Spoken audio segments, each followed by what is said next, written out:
Hi, I'm Kristin Molitor. Welcome to the Transforming Hearts podcast, brought to you by the Institute for Ministry Formation. We believe that transforming the church starts with transforming hearts.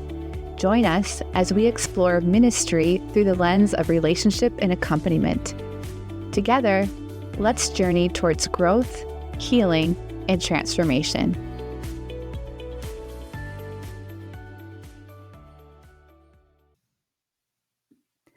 Hello and welcome to the Transforming Hearts podcast.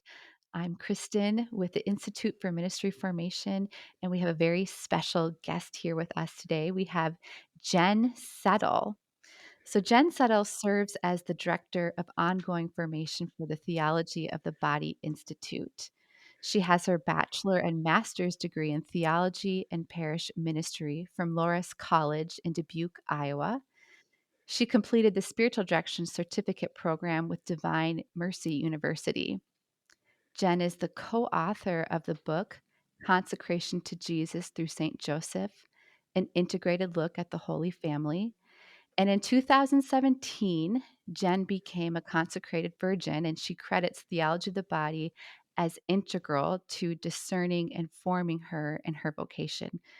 Jen currently lives in Orlando, Florida, and I got to personally meet Jen and get to know her a little bit last year because Jen serves as a practicum advisor at our Institute for Ministry Formation. So she supervises our spiritual direction students in their final semesters of the spiritual direction program. So as I was beginning to accompany others, Jen was accompanying me, and I really leaned into her wisdom and her guidance as I was going through that process. So, Jen is a great gift to the church.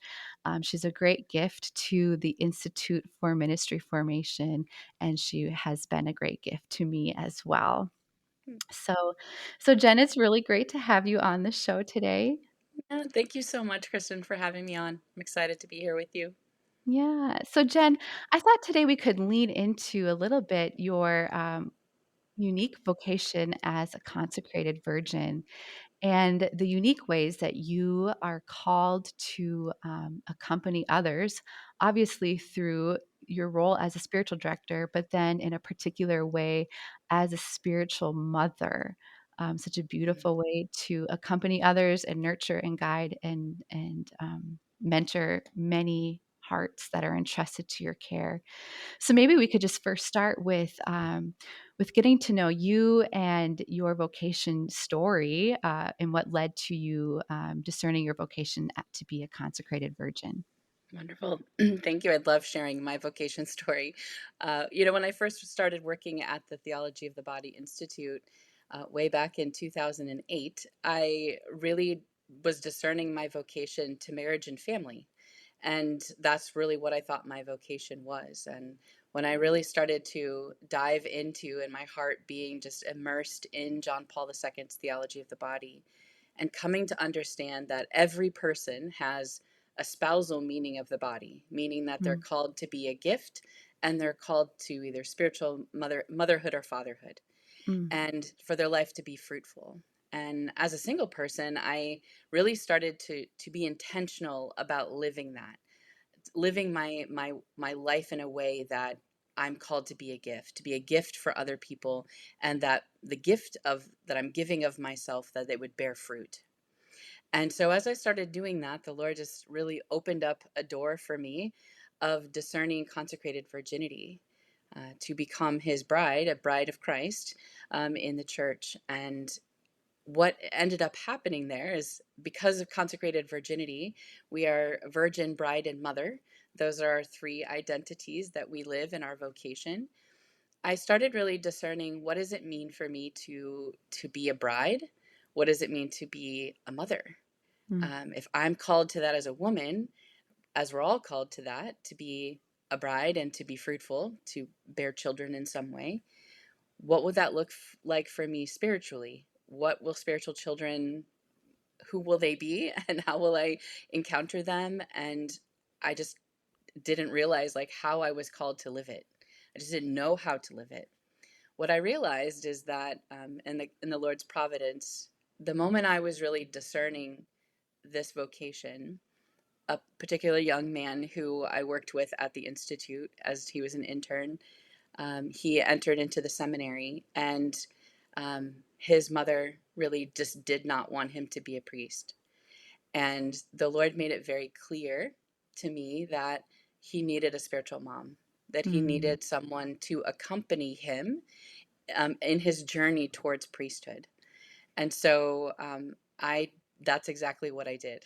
That I went, was able to be with him throughout his seminary formation, to be present to him, like to be available to him in phone calls and conversation and visits to the seminary, to be a part of accompanying him in this journey of discernment of his vocation as I was discerning mine. And it just really very much grew into this place of my own heart where my spiritual motherhood resided, that I didn't know that I was actually already living. mm, It just blossomed, and it mm, just started transforming my heart of this deep desire for me to be a gift to others and for that gift to bear life. And mm, also that this particular young man and the others and other young women who are my spiritual children, they are the fruitfulness of my spousal union with Jesus. mm, And so it very much became this place of a deep desire in my heart, that desire I had to be a wife and a mother.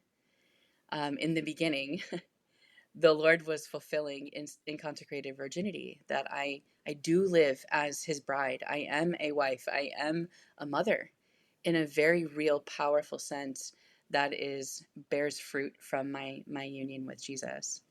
So I'm so grateful for all of the spiritual children that have come into my life, and also that the Lord has gifted me with a real lived experience of, through my body, my heart, my mind, my soul, every part of me, that I can live my spiritual motherhood and accompany young people throughout their life, throughout their vocation, and to be a witness to them of the love of Jesus.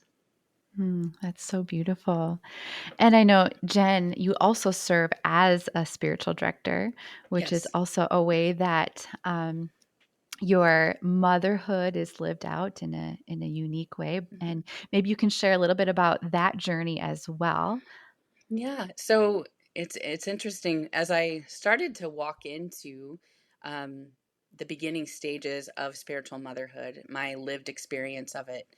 I can be honest to say that I had some fears in my heart. Fears because of I was afraid that I may carry over the way that my mother had mothered me. Mm, I love my mhm, mom. My mom is deceased. She did the best that she could. She was a good and faithful woman. I know Jesus because of her and her faith. And but there are just ways that she couldn't mother me the way that I needed to be. And so there were just fears in my heart of like, oh, am I going to be able to mother well the people that the Lord brings to me? Whether that's in my relationship as spiritual mother or relationship as a spiritual director. And so the Lord is so good. He knows exactly what we need and the healing that we need, and the Lord bringing in my relationship with Our Lady, and Our Lady becoming my mother, to mm, mother me in ways that, although my mother was a beautiful mother, didn't know how to mother my particular heart, and so Mary could. And so much of my heart and my spiritual motherhood was transformed by the love of Our Lady, and also by my mother's love for me. And so as I started looking at, how can I be a gift, that the Lord just really brought up this idea of spiritual becoming a spiritual director.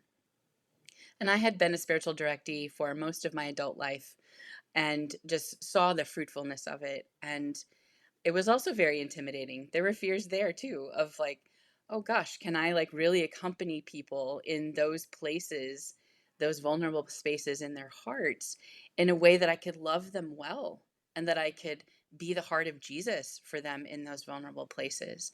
So also struggled with some fear there of like, Lord, can I do this? Do I have the capacity, to really love these spiritual directees as you're calling me to? And so, yes, very much so that in a real sense, spiritual motherhood is universal. So every single person who encounters me or encounters any woman encounters spiritual motherhood because it's who we are as women. And so, in a universal sense, every person is my spiritual child. But then there are things like intentional relationships and spiritual children. So there are people that in my life who they hold a very deep part of my heart.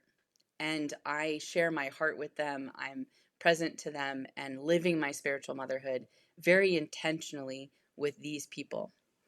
So when I started to enter into spiritual direction, there was a part of me that was wondering, how does this work? How do I, yes, in a universal sense, they're my spiritual children, but as a spiritual director, I'm not necessarily called to share my whole life with my directee, that I'm Mhm. called to accompany them in their relationship with Jesus. And so having to really learn the difference there and having to navigate that as a spiritual director to say, yes, they're going to encounter my spiritual motherhood. They can't not because it's how I am. Mhm. But in a way that says, I'm journeying with you, I'm walking with you in your relationship with the Lord. But there are just healthy, good boundaries there that they know that I'm accompanying them, that I love them, that I'm praying for them. And all of that comes from my spiritual motherhood. So, spiritual direction has sort of helped even navigate a different level of my spiritual motherhood that's lived out in direction.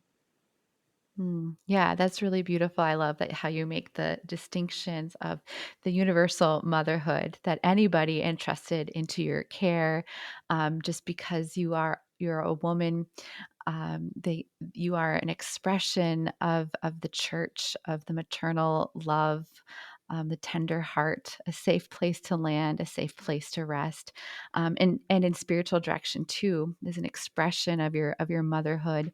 But you're not called to share your life in the same way, right? And we talk about that too in our spiritual direction program.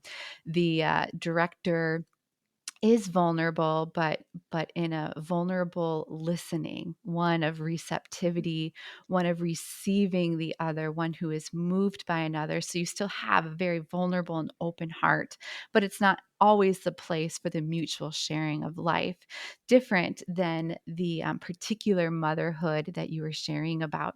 So, could you share a little bit about some of the ways that your motherhood is lived out in some of those relationships? Sure. So, really, is from the beginning of my vocation, again, just desiring my vocation to bear fruit, my spousal relationship with Jesus to bear fruit. And I don't go searching for spiritual children, because as a mother, we're called even through the theology of our bodies to be open to receive the gift of life. And so, really, in my relationship with the Lord, of just recognizing that, Lord, I'm always open to receive any spiritual children that you desire us to share. And so the Lord is so good and so faithful and so intentional that He knows the hearts of the children who need my particular heart, to help them and to guide them and to be part of their life. And so, sometimes it's I meet them at a parish, I meet them at Theology of the Body courses, I meet them in my work, I meet them in my, and there's just an understanding. I'll give you an example. This young man that I met, that I had in my heart that it's like, I know that this young man is meant to be my spiritual son, but I don't approach him to say that. That I let it organically, I let them encounter my spiritual motherhood. And it's very beautiful how they just blossom and transform. And they actually will ask me, would you be my spiritual mom? Mm, wow. And that for me is also confirmation. I'm not grasping for that kind of relationship that I, in my femininity and my bridal relationship with Jesus, I'm opening to receive the children that he desires me to have. And so part of that too is like when that happens, when there's that awareness in my heart, it's sort of like I obviously, as a consecrated virgin, I've never had a biological child, but you spend 9 months with this child inside of you, like not knowing what they look like, really, not knowing anything about them. But like when they are born, it's like, there you are. I like I've known Oh, you. wow. Yeah. And it's the same way, same side sort of experience for me in spiritual motherhood, that when the Lord makes it clear that this person is meant to be a fruit of my union with the Lord, it's that same experience of like, oh, there you are. Like you've always been in my heart. I just didn't know what you look like. I didn't Oh, know your beautiful. name. And so that sense of they're a part of me, they're a part of who I am. They're Mm. a part of my heart forever. Um, and so being able to have that kind of encounter with the Lord and my openness to life, that it does bear fruit in the lives of these spiritual children, and it looks different for each child. Um, one of our courses at the Institute is on marriage and family, and one of the instructors was talking about how children teach parents how to love them. Mm. Like you love every child. You can't love every child the exact same way. Not better or worse, but just differently because of their temperament, because of their personalities, their hearts, their sensitivities. And it just so happened at that course, there were five of my spiritual children sitting next to each other. And I looked over and I looked at each one of them and how uniquely I love each one of them because of who they are. And Mm. so spiritual motherhood also really expands our capacity as women to love in ways. I love some of my spiritual children in ways that I was never loved. I just wasn't. I didn't even know I had the capacity to love in that way. But because of who they are and how they needed to receive love, the Lord gave me the grace in my motherhood, expanding my mother's heart to be able to encounter them, to accompany them in the way that they need to.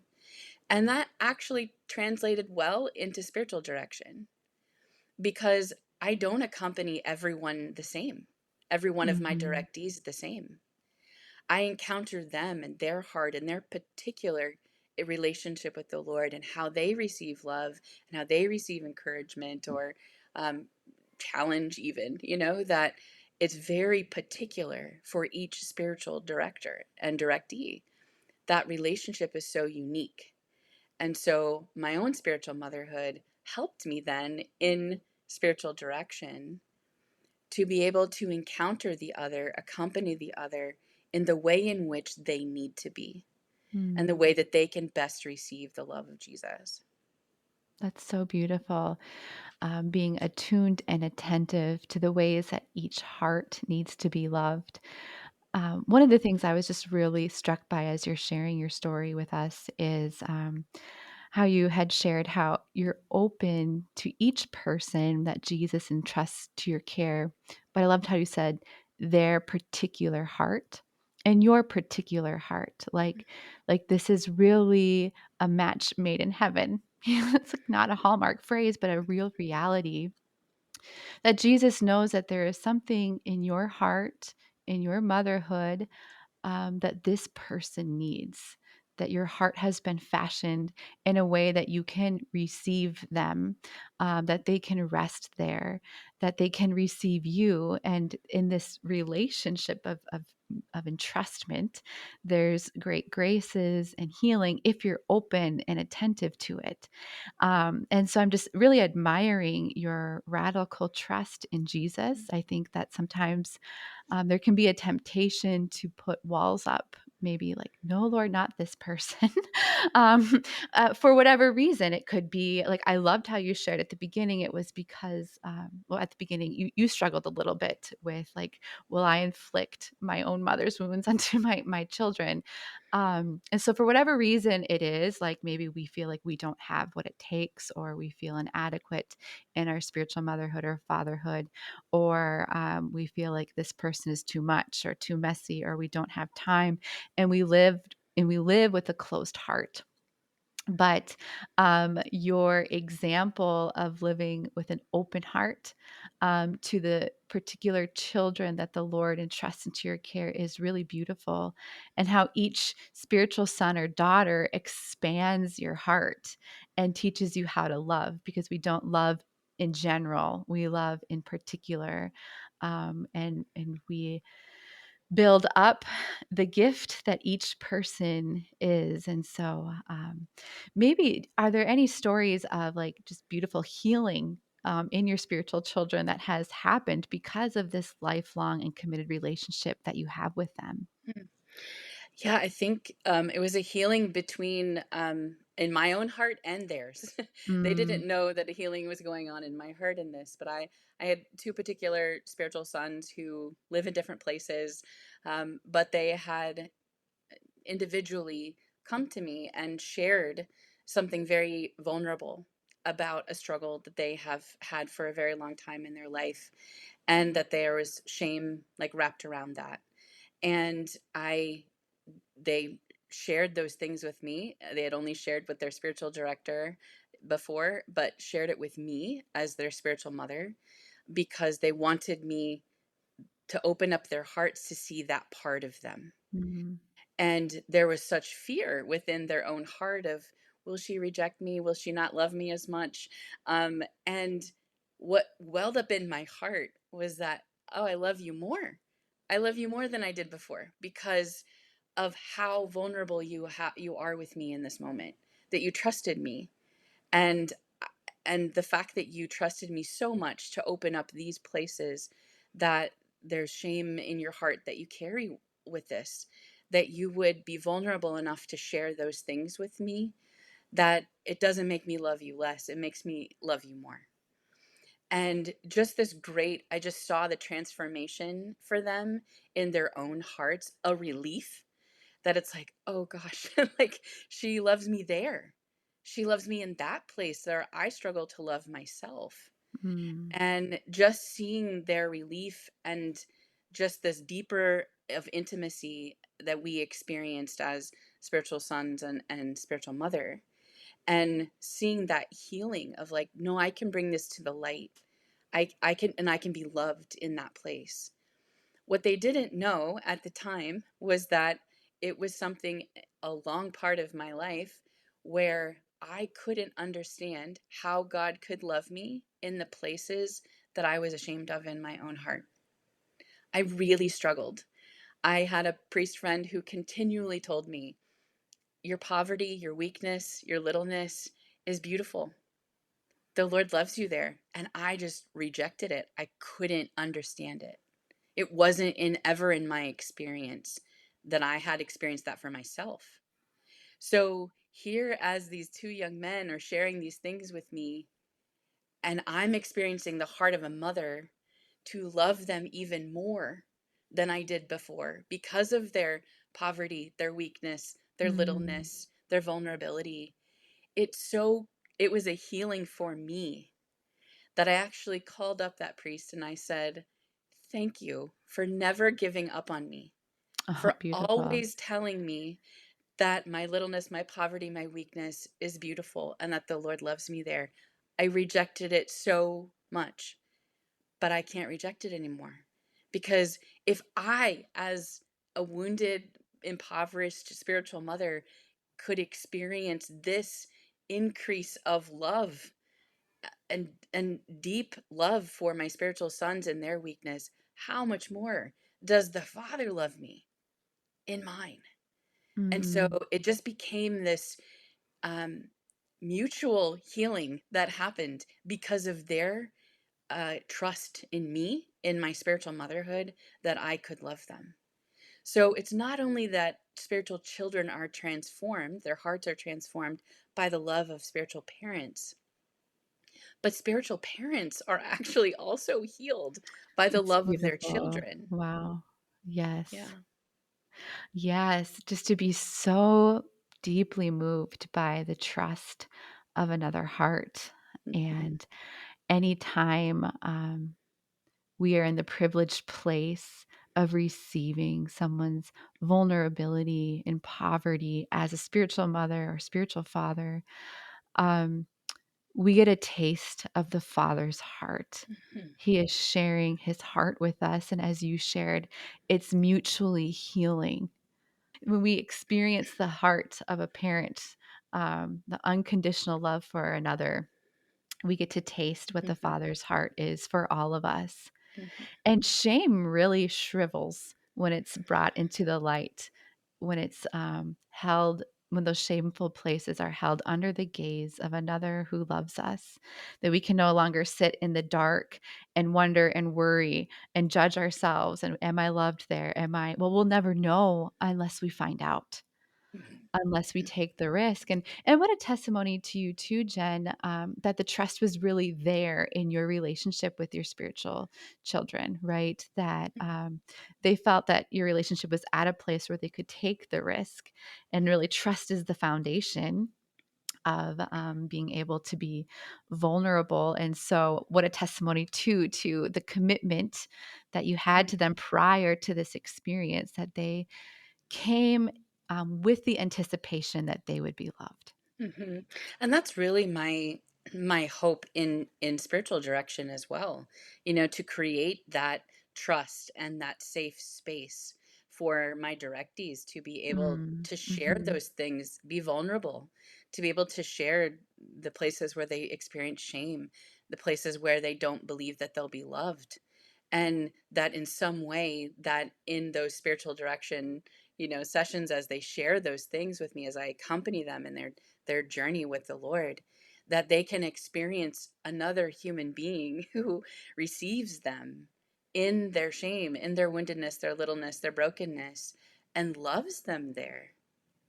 And what transformation of their own hearts can happen when they have received that love. That it's like, no, I know Jen. I know she's not just saying this, that Right. actually, I trust her. I trust her when she says that I'm loved there, that Jesus loves me there, that I know that she loves me there in that place of vulnerability that I can't love myself in yet. Yeah. Yes. I love how you said that, "In that place I can't love myself in yet." Right? That's a Yes. process for us to accept ourselves in our poverty, but it's a process we can't do on our own. The more that I can encounter the love of another in those places, the more I can have courage to love and accept myself there. Yes. So, yes, we need those embodied experiences of love, that this isn't just some sort of imaginative exercise, but that somebody in the concrete, a little Christian, little Christ, the anointed one, putting skin on Jesus, we are making love present in our directees, in our spiritual children, when we're allowing them space to share like the deepest parts of themselves with us. And really honoring and reverencing those spaces within their own Hmm. hearts, to be able to it's so humbling to me when either a spiritual directee or spiritual children, or anyone really that opens up those vulnerable places. It's like, that this is sacred ground that you've been invited into by the Lord and by this person to be his heart there, to bring his Yes. heart there, to bring his love there, and that we're entrusted to that as spiritual directors. It's not something I take lightly. It's something that I know that is a call from the Lord and a particular gift. It's even why when people ask me to be their spiritual director, I discern and pray with the Lord, about whether or not this person, whether I'm called, whether I'm the one who's called to actually love them where they need to be loved. And so that's even important as well, of just that discernment of who exactly is the Lord calling me to accompany in the way that they need to be accompanied so that they can grow in their relationship with the Lord and be transformed. Mm, that's so beautiful. Well, we have just a few minutes left in our podcast. Is there anything else that you would like to share with us today Mm. about your spiritual motherhood or directees or anything in accompaniment? Yeah, I think with my spiritual motherhood, it's something that we grow in. That Mm. it's a when I first became aware of like, oh, I'm now intentionally living my spiritual motherhood, um, that experience has grown tremendously over the years. That just as like a first time parent bringing home a child doesn't know all the things, doesn't know how to do all the things, and they grow in their parenthood. We also grow in our spiritual parenthood of again how to love when we're working with our own lives and our own hearts of where I needed healing, as we grow in that, just to continue to an encouragement to be able to grow in our spiritual parenthood, as we grow in our relationship with the Lord and are parented well by Mary and Joseph. Yeah, what great encouragement that we can grow into it, and the Lord accompanies us as our hearts expand to love like his. Mhm. Yes. Well, Jen, thank you so much for all that you shared with us today. Um, Thank you for the work that you do with our students in our practicum. And thank you especially for sharing from your heart. You're welcome. I'm so glad to be with you today. So God bless you. Thank you.